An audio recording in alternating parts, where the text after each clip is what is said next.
Bonjour tout le monde, j'espère que vous allez bien. Aujourd'hui et dans cette vidéo, je vous présente l'approche par les compétences présentée par ma chaîne Skills for Your Future. Avant de commencer, n'oubliez pas de vous abonner à ma chaîne. Donc, je commence par la définition de l'approche par les compétences. Je commence en premier lieu par l'historique de cette approche. Alors, l'approche par les compétences est une notion qui s'est développée au début des années 1990 et qui vise à construire l'enseignement sur la base de savoir-faire évalué dans le cadre de la réalisation d'un ensemble de tâches complexes.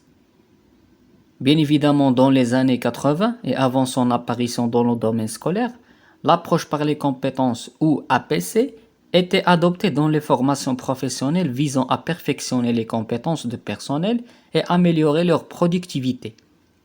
C'est une méthodologie ciblée dans la mesure où elle fixe un référentiel de compétences à atteindre vers la fin de la formation dans un poste de travail bien déterminé.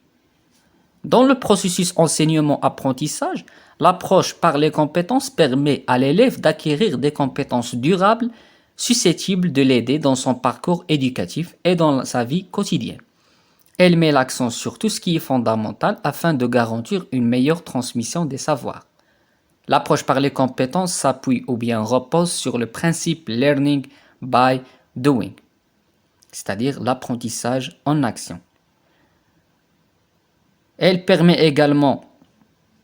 fait l'objet de plusieurs travaux élaborés par les didacticiens tels que Philippe Perrand, qui se posent que pour garantir la bonne pratique de cette approche dans les systèmes éducatifs, il faut rénover en premier lieu et réécrire les programmes pour qu'il ait une cohérence entre les intentions, c'est-à-dire les objectifs, et leur mise en œuvre, c'est-à-dire la pratique. Passons maintenant aux 5 principes fondateurs pour enseigner selon l'approche par les compétences. Premier principe, créer des situations didactiques porteuses de sens et d'apprentissage. 2. Les différencier pour que chaque élève soit sollicité dans sa zone de proche de développement. 3. Développer une observation formative et une régulation interactive en situation en travaillant sur les objectifs obstacles. 4. Maîtriser les effets de relations intersubjectives et de la distance culturelle sur la communication didactique. 5. Individualiser les parcours de formation dans le cycle d'apprentissage pluriannuel. On passe directement aux avantages ou bien les atouts de l'APC. Je peux citer par exemple qu'il n'existe aucune fragmentation de la connaissance, c'est-à-dire l'information arrive à l'apprenant en entier et sans fragmentation. Aussi un accès à de hauts niveaux taxonomiques dans tous les domaines. L'approche par les compétences stimule la motivation, il motive l'enseignement et renforce la confiance en soi chez l'apprenant.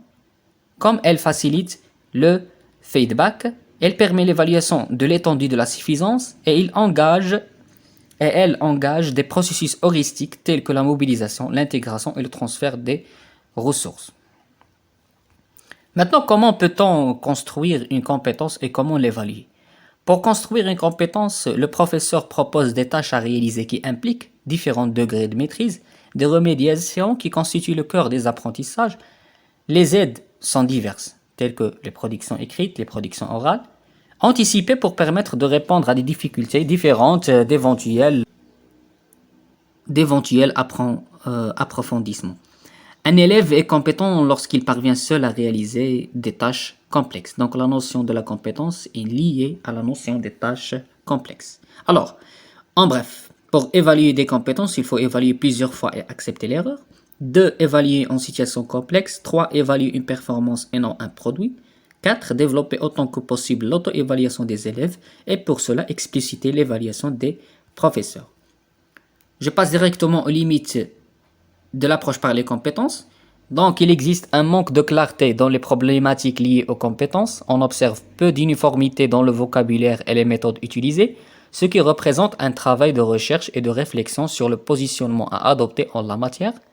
Ensuite, l'approche par les compétences peut échouer si ces facteurs sont présents, tels que le manque d'engagement de la direction et des gestionnaires, le manque d'harmonisation des pratiques de gestion, le nombre trop élevé de compétences à développer sans tenir aux compétences clés ou stratégiques, le modèle choisi ne correspond pas vraiment aux objectifs stratégiques de l'organisation, la mauvaise conception du modèle et une incapacité à mettre au point des moyens adéquats de validation d'évaluation et de formation des compétences, et finalement, une incapacité de l'organisation à partager l'information et à diffuser des renseignements à caractère plus stratégique.